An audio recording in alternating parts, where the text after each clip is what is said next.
Hello বন্ধুরা, সবাই কেমন আছেন? আশা করি সবাই ভালো আছেন। চলে আসলাম নতুন একটি ব্লকে। চায়না ব্র্যান্ডের 14 ইঞ্চি সিআরটি টিভির চ্যানেল স্টার হয় না, ফুল সার্ভিসিং ভিডিও পার্ট 2।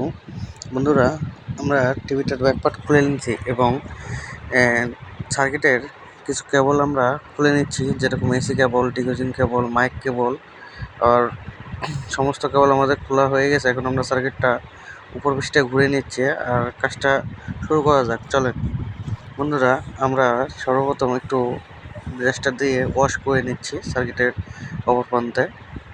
আমাদের ওয়াশ হয়ে গেছে। আমরা এখন এসি কর্ডটা নিয়ে নেব, এক্সট্রা এসি কর্ড নিয়ে নিচ্ছি এবং সার্কিটের সাথে ইনপুট করে দিছি। আর ডিজিটাল মিটারটা আমরা নিয়ে নিছি। আমরা মিটারটা 200 ভোল্টে রেঞ্জ করব। আমরা 200 ভোল্টে রেখে দিছি মিটারটা এবং এসি প্লাগটা আমরা এসিতে ইন করে দেবো। আপনারা মিটারের দিকে একটু ফলো রাখবেন। আমরা এসি প্লাগটা ইন করে দিছি। আমাদের প্রথম 110 ভোল্ট ঠিক আছে। এটা ধরার কারণে এরকম হচ্ছে, দেখেন 110 ভোল্ট আমাদের ঠিক আছে। 117 ভোল্ট দেখাচ্ছে। এখানে চ্যানেল বক্সের 5 ভোল্টেজটা দেখবো, আমাদের 5 ভোল্টেজটা ওকে আছে। এখন অপর প্রান্তে রেজিস্টারের অপর প্রান্তে ভোল্টেজটা আমরা একটু চেক দেবো। আমাদের রেজিস্টারের অপর প্রান্তে ভোল্টেজটা অ্যাকুরেট আছে, 110 ভোল্ট 16 ভোল্ট দেখাচ্ছে। আমাদের এখানকার ভোল্টেজটা ওকে আছে। আমরা এখন প্লাগটা খুলে নিলাম। খুলে নিয়ে সার্কিটটা ওর প্রান্তে ঘোরাবো। ঘোরাই চ্যানেল বক্সের আশপাশে একটু ওয়াশ করে নিই, দেখবো যে আশপাশে কোনো কিছু ভেঙে গেছে নাকি, কোনো পার্টস, ক্যাপাসিটার, রেজিস্ট্যান্স, জাম্পার আমরা ভালো করে দেখে নিচ্ছি। কোনো পার্টস ভেঙে যায়নি বা মস্ত করে ভেঙে যায়নি। তাই এখন আমরা এক্সট্রা করে একটা সেন্সর বোর্ড এখানে লাগিয়ে নেব, কারণ রিমোট দিয়ে আমরা অটো চার্জ টিউনিং করে দেখব যে কি সমস্যা হচ্ছে। আর মিটারটা আমরা ভোল্টেজ দিয়ে রাখবো। প্রথমে আমরা এক্সট্রা করে সেন্সরটা লাগিয়ে নিচ্ছি। আমাদের সেন্সরটা লাগানো হয়ে গেছে। আমরা এখন ডিসেল লাইনটাও দিয়ে নিয়েছি। এখন ভোল্টেজ মিটার দিয়ে আমরা এখন মাপ করে দেখতেছি। এখানে 100 ভোল্ট অ্যাকুরেট আছে, কিন্তু এপারে কোনো ভোল্টেজ নেই। এখানে একটা 33 ভোল্ট জিনের ডায়োড দিয়ে আছে, যেখান থেকে আমাদের ভিটি ভোল্টেজটা কাউন্ট হয়। আমরা প্লাগটা খুলে নিয়েছি এবং এই জিনার ডায়োডটা আমরা দেখব। জিনার ডায়োডটা ভেতরে আছে। আমরা সাকার মেরে জিনার ডায়োডটা খুলে নেব, সোল্ডারিংটা হটাই দেবো, দিয়ে জিনার ডায়োডটা আমরা খুলে নেব। আমাদের খোলা পাই শেষের দিকে, আমরা সাকার দিয়ে পাই শেষের দিকে খোলা।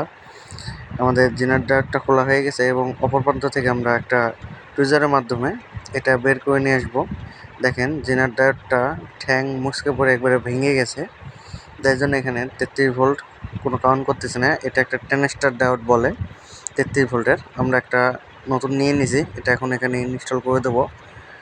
বন্ধুরা, কেউ ভিডিওটা স্কিপ করে দেখবেন না, ধৈর্য সহকারে দেখবেন, তাহলে অনেক কিছু শিখতে পারবেন। সহজ একটা সমস্যা নতুন টেকনিশিয়ান ভাইদের জন্য এই ভিডিওটা অনেক উপকার আসবে। ভিডিওটা ভালো লাগলে অবশ্যই লাইক, কমেন্ট, সাবস্ক্রাইব করতে ভুলবেন না। আমার চ্যানেলে নতুন হলে অবশ্যই সাবস্ক্রাইব করে দেবেন। বন্ধুরা, আমরা ডায়োডটা লাগিয়ে নিয়েছি এবং ভালো করে সোল্ডারিং করে দেবো রাং দিয়ে। আমাদের সোল্ডারিং করা পাই শেষের দিকে। আমরা ভালো করে সোল্ডারিং করে দিচ্ছি এখানে, যেন পরবর্তী কোনো সমস্যা না হয়। আমাদের সোল্ডারিং করা হয়ে গেছে। এখানে দেখেন আরেকটা জিনিস দেখায়, পাওয়ারের একটা পিএফ খারাপ আছে 681। আমরা খুলে নেব। আমি এটা শুরুতে দেখছিলাম, দেখেন পিএফটা কী পরিমাণ পুড়ে গেছে। তো এখানে পিএফ আপাতত লাগাচ্ছি না, কারণ পিএফটা প্রয়োজন নাই। 681 পিএফ না লাগালে চলে। আমরা আবার এসি প্লাগটা ইন করে নিচ্ছি এসিতে। আর ভোল্টেজটা এখন মেজারমেন্ট করব। প্রথমে আমরা 33 ভোল্টটাই দেখব। আমাদের এখন ভোল্টেজটা ওকে আছে। আমাদের 33 ভোল্টটা ওকে আছে, মিটারটা দেখা যাচ্ছে না। আচ্ছা, কোনো সমস্যা নেই, আমাদের 33 ভোল্ট ওকে আছে। আমরা ডিসেল লাইনটাও দিয়ে নিয়েছি। আমাদের টিভিটা এখন ওকে। দেখেন আমরা এটা ফিটিং করে আপনাদেরকে ডিসপ্লে দেখাবো। আমরা কেবলগুলো আবার ইনপুট করে নিচ্ছি সার্কিটের সাথে। আমরা ডিকোজিন লাগিয়ে নিচ্ছি এবং মাইক কেবলটাও লাগিয়ে নিচ্ছি এবং এসি কেবলটাও আমরা লাগিয়ে নিচ্ছি। আমাদের কেবল লাগানো শেষের দিকে। আমরা আরেকটা মাইকের কেবল লাগিয়ে নিলাম। এখন আমরা ভিডিও কেবলটাও লাগিয়ে নিলাম। আমাদের সেন্সর কেবলটা বাকি ছিল, এটাও আমরা লাগিয়ে নিচ্ছি। আমাদের প্রায় সব কেবল লাগানো কমপ্লিট। আমরা এখন সার্কিটটা ভেতরে দিয়ে নেব।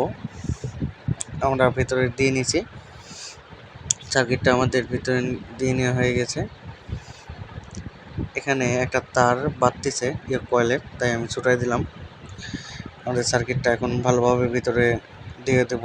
প্রথমে বাড়তিছিল, এখন তো ভালো করে দিয়ে নিয়েছি। এখন আমরা এসি প্লাগটা ইন করে দেব। আমাদের কাজটা ওকে হয়ে গেছে। আমরা ডিসেল লাইনটাও দিয়ে নেব। আমরা ডিসেল লাইনটা দিয়ে নিচ্ছি। এখন সামনের ডিসপ্লে আপনাদেরকে দেখাবো। আমাদের টিভিতে পাওয়ার অন হয়ে গেছে। এখন আমরা এর মধ্যে টিভিটা অন করতেছি। আমরা টিভিটা অন হয়ে গেছে, দেখেন বন্ধুরা টিভিটার ছবি চলে আসছে। এখন ছবিটা ঠিক আছে, আমরা সেন্টারটাও চেঞ্জ করে দেখতেছি। ছবিটা এখন অ্যাকুরেট আছে, দেখেন আমি ভলিউম বাই করে এবং মেনু টিভিও দেখতেছি। এখন ছবির কোনো প্রবলেম নাই। ভিডিওটা ভালো লাগলে অবশ্যই লাইক কমেন্ট শেয়ার দিয়ে পাশে থাকবেন। ধন্যবাদ। ওকে।